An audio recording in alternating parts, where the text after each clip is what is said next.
बिस्मिल्लाहिर्रहमानिर्रहीम। Travel with Aslam मुराद के साथ एक्सो न्यूज़ पर मैं आपकी खिदमत में हाजिर हूँ। अब पुर्तगाल की मुख्तलिफ इमिग्रेशन कैटेगरीज, डी कैटेगरीज, जो परमानेंट रेजिडेंसी कैटेगरीज है, वो आपकी खिदमत में जो है वो आहिस्ता आहिस्ता बता रहे हैं। पहले आपको D7 और D8 के बारे में बताया और उस पर सोशल मीडिया पर जिस तरह आपने फॉलोअर दिए और जिस तरह जो है वो लोगों ने लाइक्स वो वीडियो की, उन पर बहुत शुक्रिया आपका। आज हम बात करेंगे D2 वीज़ा की।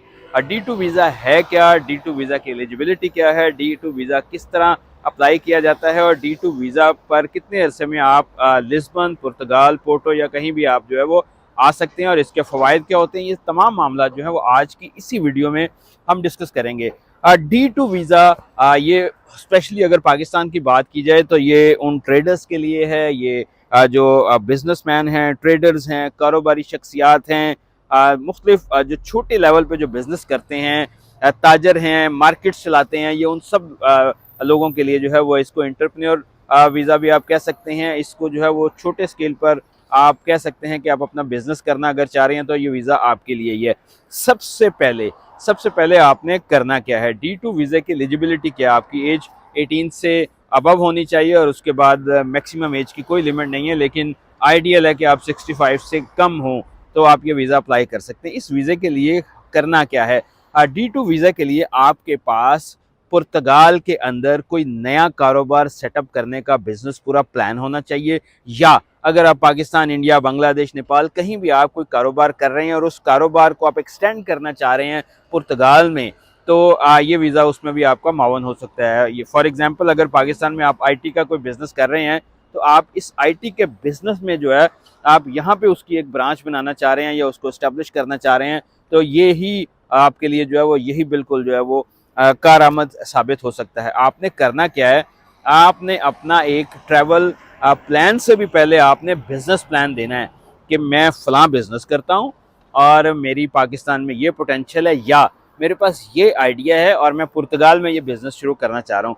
पुर्तगाल की गवर्नमेंट क्या देखेगी, पुर्तगाल की गवर्नमेंट ने नंबर 1 देखना है कि इस बिज़नेस से आपको पुर्तगाल को फ़ायदा क्या होगा, आप क्या यहाँ पर कुछ जनरेट करेंगे, कोई इससे जो है वो यहाँ पर कुछ लोगों का रोज़गार जनरेट होगा, और क्या इससे जो है वो टैक्सेशन, पुर्तगाल को टैक्स जो है वो मिलेगा। ये चीज़ें आपने इंश्योर करनी है तो वीज़ा आपके लिए जो है वो। बहुत सारे दोस्त पाकिस्तान से कहते हैं जी कि मैं वहाँ पर जो है वो हलवाई की दुकान बनाना चाहता हूँ, कोई कहता है जी मैं वहाँ पे आइसक्रीम का पार्लर बनाना चाहता हूँ। इनसे हट के कोई ऐसी चीज़ जिससे जो पुर्तगाल की इकोनॉमी को फ़ायदा हो, पुर्तगाल को टैक्स मिले, पुर्तगाल के लोगों को रोज़गार मिले, ऐसा चीज़ जो है वो ज़्यादा फ़ायदेमंद जो है वो साबित हो सकती है। तो सबसे पहली बात D2 के लिए कि आपका यहाँ पर कंपनी बनाने के लिए आपका बिज़नेस प्लान जो है वो बड़ा स्ट्रॉन्ग होना चाहिए, जिसमें आप बताते हैं कि 1 साल के अंदर मेरा ये प्लान है कि 1 साल के अंदर मैं ये बिज़नेस इस्टेब्लिश करूँगा, मेरे अखराजात जो है वो इतने आएंगे, मैं 1 साल में इतनी तनख्वाहें दूंगा, और जो आप बिज़नेस प्लान दें कम से कम 1 साल का, वो 1 साल की आपके पास फंड्स अवेलेबल हों। अब 2 तरह के मुख्तलिफ फंड्स होते हैं जो आपने जो है वो आपके पास होने चाहिए। आपके पास एक अपने ज़ाती अखराजात के लिए फ़ंड मौजूद होने चाहिए और दूसरी जानिब आपके पास बिज़नेस के लिए फ़ंड मौजूद होने चाहिए।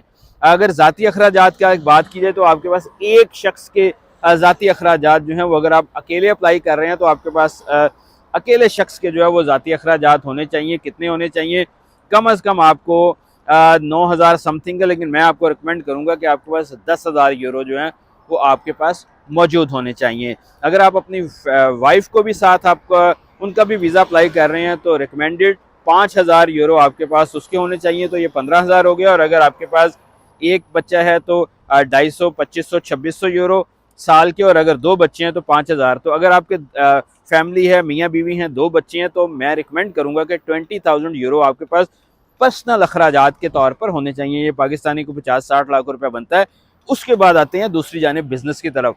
अगर आप बिज़नेस करते हैं तो जो आप फिजिबिलिटी रिपोर्ट्स बनाते हैं, जो बिज़नेस प्लान देते हैं, उस प्लान के मुताबिक जो है वो आपके पास फ़ंड मौजूद होने चाहिए। इसमें कोई रिस्ट्रिक्शन नहीं है। फॉर एग्ज़ाम्पल आप कहते हैं जी कि मैं जो है वो एक बिज़नेस मार्केट में जो है वो एक बड़ी शॉप लूँगा, उस शॉप का किराया 1 साल का आपके पास होना चाहिए। मैं 1 या 2 एम्प्लॉय वहाँ पे जो है वो रखूँगा, उनकी 1 साल की तनख्वाहें आपके पास होनी चाहिए। जो बिज़नेस सेटअप करने के लिए जो ज़रूरी अशिया हैं वो आपके पास जो है वो होनी चाहिए। ख़ास तौर पर जो आईटी सेक्टर वाले हैं, बैंकिंग सेक्टर वाले हैं, फाइनेंस सेक्टर हैं, टूरिज़्म के हवाले से पाकिस्तान में अगर कोई बड़ी ट्रैवल एजेंसी और वो इंटरनेशनल टूर्स करवाते हैं और वो वह कहते हैं जी कि पाकिस्तान में ये मेरा ये पोर्टफोलियो है, मैं पिछले 20 साल से टूरिज़्म एजेंसी चला रहा हूँ, इतने टूर्स करवाए हैं, अब यहाँ पर मैं अपना ट्रैवल एजेंसी या टूर ऑपरेटर जो है वो यहाँ पर स्टार्ट करना चाह रहा हूँ ताकि मैं खुद ही यहाँ पे हैंडल करूँ। वेल इट्स ओके, आप आएँ। अगर आप कहते हैं जी मैं यहाँ पर जो है वो पब्लिक ट्रांसपोर्ट चलवाना चाह रहा हूँ, मैं बसें चलाना चाह रहा हूँ, वेल आप बिल्कुल आएँ। तो एक बड़ी वसी रेंज है, आप कोई केमिकल्स का बिज़नेस करते हैं, आप कोई प्रोडक्ट बनाना चाहते हैं जो यहाँ के लोगों को मार्केट करना चाहते हैं, आप हौजरी का काम करना चाहते हैं, आप कोई ऐसी चीज़ यहाँ पर बना के या इंपोर्ट एक्सपोर्ट करना चाह रहे हैं, तो बिल्कुल आपके लिए जो है वो ये वीज़ा मौजूद है। आपने करना क्या है इसके लिए? सबसे पहले तो आपके पास ये फंड्स वाला मसला हल हो गया, पासपोर्ट हो गया, तस्वीरें हो गई, ये रूटीन की बातें होती हैं, लोग जो है वो 20 मिनट इसी पे ज़ाया कर देते हैं। आपके पास इसके अलावा क्या होना चाहिए? सबसे पहले पुर्तगाल में आपके पास निस्क और निस्क, ये दो चीज़ें हैं। जो पहला है निस्क, ये यहाँ का कहते हैं कि जो आपका नेशनल टैक्स नंबर है वो आपके पास जो है वो होना चाहिए। वो जो है वो आप ऑनलाइन भी अप्लाई कर सकते हैं और यहाँ पर अगर आपके कोई इमिग्रेशन कंसल्टेंट है तो वो भी ये सर्विसेज आपको दे सकते हैं। उसके बाद आपके पास निस्क और निस्क होना चाहिए। निस्क यानी कि आपका सोशल सिक्योरिटी नंबर होना चाहिए। ये दो जब होंगे तो इसी की बेस पर आपका अकाउंट यहाँ पर खुलेगा। पाकिस्तान में बैठे भी खोल सकता है और अगर आप यहाँ आकर खोलना चाहें तो ये भी फैसिलिटी जो है वो मौजूद है। जब ये खुल जाएगा आपके पास पाकिस्तान का जो है वो वहाँ से ये अकाउंट यहाँ पे खुल जाएगा तो आप फंड्स ट्रांसफ़र भी कर सकते हैं, अपने अकाउंट में ही ट्रांसफ़र कर सकते हैं और पाकिस्तान में भी आप अपने जो बैंक अकाउंट आपका है उसके अंदर भी आप जो है वो अकाउंट्स रख सकते हैं। कम से कम 6 माह की बैंक स्टेटमेंट, जो कुछ आपके पास पैसे हों वो डिक्लेयर इनकम हो FPR में आपके पास। और उसके बाद जब आपका यहाँ पर जो है वो सोशल सिक्योरिटी नंबर बन गया और आपका इनकम टैक्स नंबर यहाँ पे बन गया तो आप अपनी कंपनी रजिस्ट्रेशन के लिए अप्लाई कर सकते हैं। और उसके बाद आप ट्रैवल प्लान अपना देते हैं। आपको दो तरह की जो है वो इंश्योरेंस चाहिए होगी, एक आपकी ट्रैवल इंश्योरेंस चाहिए होगी, एक हेल्थ इंश्योरेंस चाहिए होगी, वो भी आपकी हो गई, बैंक स्टेटमेंट भी हो गई, आपका बिजनेस प्लान भी हो गया। फिर इसके बाद आपको चाहिए होगा यहाँ पर जहाँ आप जिस इलाके में बिजनेस करना चाह रहे हैं उस इलाके का आपके पास होना चाहिए कि उस इलाके में आपके पास कोई शॉप है, कोई गैरेज है, कोई गोदाम है, तो उसका आपके पास जो है वो कॉन्ट्रैक्ट लेटर जो है वो होना चाहिए आपके पास कि आप जो है वो उस इलाके में आपके पास ये कॉन्ट्रैक्ट है, 1 साल का आपने कॉन्ट्रैक्ट किया है, ये जगह आपके पास अवेलेबल होगी। तो ये भी बहुत ज़रूरी जो है वो चीज़ें मौजूद हैं। ये सब करने के बाद जो है वो आप वीज़ा अप्लाई कर सकते हैं। वीज़ा अप्लाई करने के लिए जो है वो डॉक्यूमेंट्स मैंने आपको बता दिए हैं, कोई रॉकेट साइंस नहीं है, बहुत सारे आसान डॉक्यूमेंट्स हैं। मेन चीज़ जो है वो आपका बिज़नेस प्लान है। आप प्लान बिज़नेस का क्या देते हैं और उसके साथ साथ आप किस तरह जो है वो उस प्लान को एग्जीक्यूट करते हैं।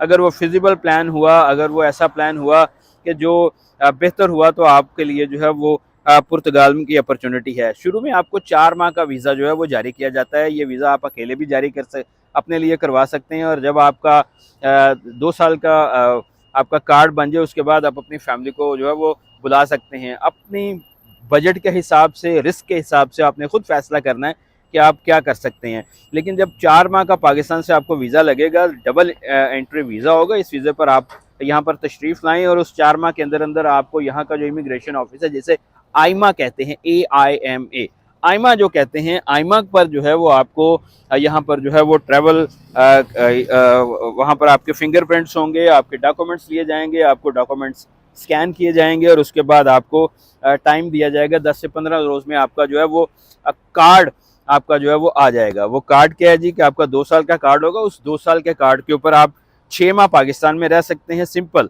और 6 माह जो है वो आप यहाँ रह सकते हैं। लेकिन रिकमेंडेड है कि अगर आपने यहाँ पर बिज़नेस करना है, अगर आपने रहना है तो आप ज़्यादा से ज़्यादा यहाँ पे रहें, यहाँ का कल्चर देखें, यहाँ की लैंग्वेज देखें, यहाँ पर आपको पता चले कि यहाँ पर जो है वो क्या कुछ जो है वो यहाँ पर है। बड़ी अपॉर्चुनिटीज़ हैं, आप एक्सप्लोर करना चाहते हैं एक्सप्लोर करें।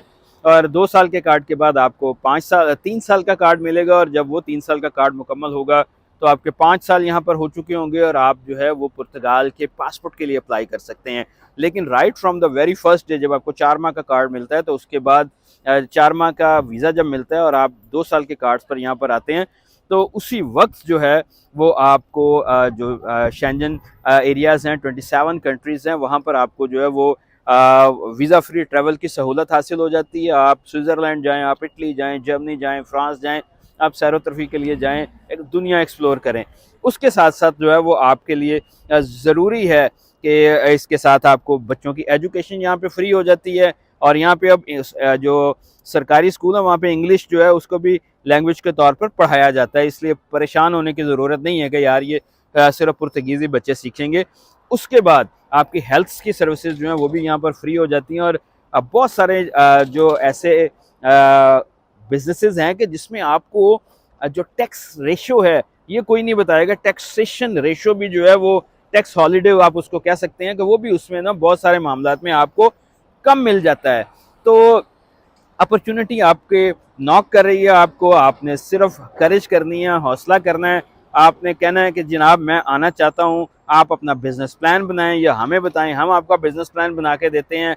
आपने वीज़ा अप्लाई करना है, आपके पास फंड्स होने चाहिए, आपके अपने अकाउंट में होने चाहिए, किसी को नहीं देने, और पाकिस्तान से आपके पास VFS ग्लोबल की अपॉइंटमेंट आप निकालें और प्रोसेस करें और 4 माह का वीज़ा लेकर यहाँ पर आ जाएं। ये हैं वो तरीके जो बड़े आसान हैं, इफ़ेक्टिव हैं, और इन तरीक़ों से आप कारोबार भी कर सकते हैं, पुर्तगाल में आ भी सकते हैं, पासपोर्ट भी ले सकते हैं, इमिग्रेशन भी हासिल कर सकते हैं, और वो तमाम बेनिफिट जो शेंजन ज़ोन के जो पासपोर्ट होल्डर एंजॉय करते हैं जैसे हम करते हैं, तो वो आप भी बेनिफिट जो है वो अप्लाई करते हैं। तो कोई भी मज़ीद सवाल हो तो आप कमेंट सेक्शन में ज़रूर बताइएगा, और मैं इंशाल्लाह कोशिश करूँगा कि अपने जो ऑफिशियल ड्यूटीज़ हैं उनसे फ़ारिग होकर फ़ौरी तौर पर उसको मैं रिस्पॉन्ड करूँगा, ताकि किसी का भला हो जाए, और दुआ हमारे लिए ज़रूर कर दीजिएगा। Thank you very much.